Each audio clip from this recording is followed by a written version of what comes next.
ആഴ്സണലിന് premier league കിരീടം നിലനിർത്താനാകുമോ? Pep ഗോർഡിയോളയ്ക്ക് ശേഷമുള്ള Manchester സിറ്റിയെ എൻസോ മരസ്ക എങ്ങനെ മുന്നോട്ട് കൊണ്ടുപോകും? മുഹമ്മദ് സലാ ഇല്ലാത്ത ലിവർപൂളിന് ആന്റോണി ഇറയോളയുടെ ഹൈ ഇന്റൻസിറ്റി ഫുട്ബോൾ ചേരുമോ? സാബി അലൻസോയുടെ ചെൽസിയും മൈക്കൽ കാരിക്കിന്റെ മാഞ്ചസ്റ്റർ യുണൈറ്റഡും കിരീട പോരാട്ടത്തിലേക്ക് എത്തുമോ? ഇംഗ്ലീഷ് പ്രീമിയർ ലീഗിന്റെ പുതിയ സീസണിന് തുടക്കമാകാനിരിക്കെ ആരാധകരുടെ മനസ്സിൽ ചോദ്യങ്ങൾ നിരവധിയാണ്.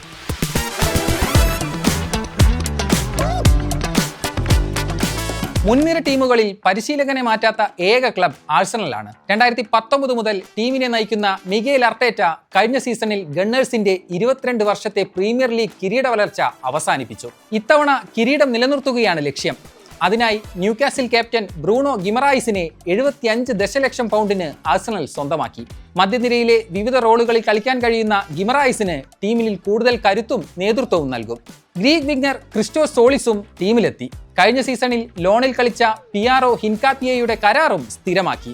എന്നാൽ വില്യം സാലിബയുടെയും യുറിയാൻ ടിംബറിന്റെയും ഫിറ്റ്നസ് അർട്ടേറ്റയ്ക്ക് ആശങ്കയാണ്. ലോകകപ്പിന് ശേഷം വൈകി ടീമിനൊപ്പം ചേർന്ന ബുക്കായോ സാക്കയും ഡെക്ലാൻ റൈസും എത്ര വേഗം മാച്ച് ഫിറ്റ്നസ് വീണ്ടെടുക്കുമെന്നതും നിർണായകമാകും.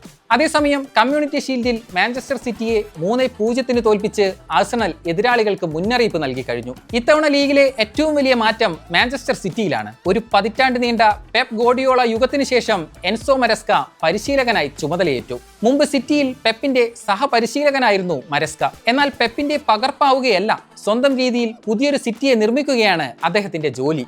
എലിയറ്റ് ആൻഡേഴ്സണും യുവ വിങ്ങർ ജെറോമി മോങ്ങയും ടീമിലെത്തിയിട്ടുണ്ട്. എന്നാൽ ബെർണാഡോ സിൽവ, ജോൺ സ്റ്റോൺസ്, നഥേൻ അക്കെ തുടങ്ങിയ പരിചയസമ്പന്നർ ക്ലബ്ബ് വിട്ടു. മധ്യനിരയുടെ കേന്ദ്രമായിരുന്ന റോഡ്രി ബാഴ്സയിലേക്ക് പോയതും വലിയ തിരിച്ചടിയാണ്. അതിനാൽ സിറ്റിയെ മികച്ച നിലയിൽ നിലനിർത്തുക എന്നതും എൻസോ മരസ്ക നേരിടാൻ പോകുന്ന ഏറ്റവും വലിയ വെല്ലുവിളിയാണ്.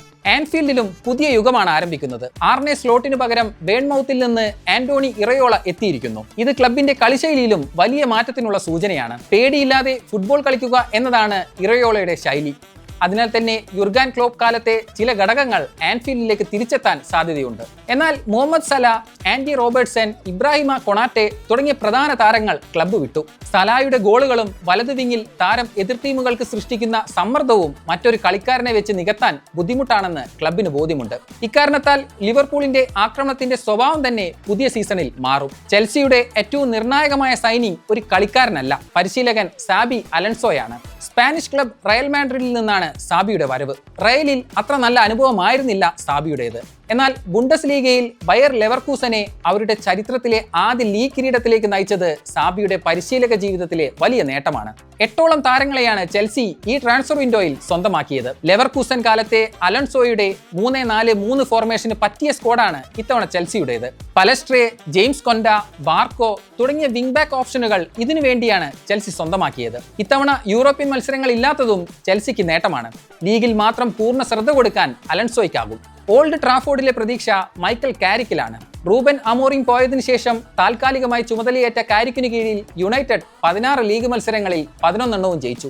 ടീമിനെ 3-ാം സ്ഥാനത്തേക്കും ചാമ്പ്യൻസ് ലീഗ് യോഗ്യതയിലേക്കും എത്തിച്ചതോടെ കാരിക്കിന് സ്ഥിരം പരിശീലക സ്ഥാനവും ലഭിച്ചു. എന്നാൽ കസേമിറോ ടീം വിട്ടത് യുണൈറ്റഡിന് വലിയ തിരിച്ചടിയാണ്. അതിനാൽ തന്നെ താരത്തിന്റെ അഭാവത്തിൽ യുണൈറ്റഡിന്റെ മിഡ്ഫീൽഡിനെ പുതുക്കി പണിയുക എന്ന ഭാരിച്ച ജോലിയാണ് കാരിക്കിന് മുന്നിലുള്ളത്.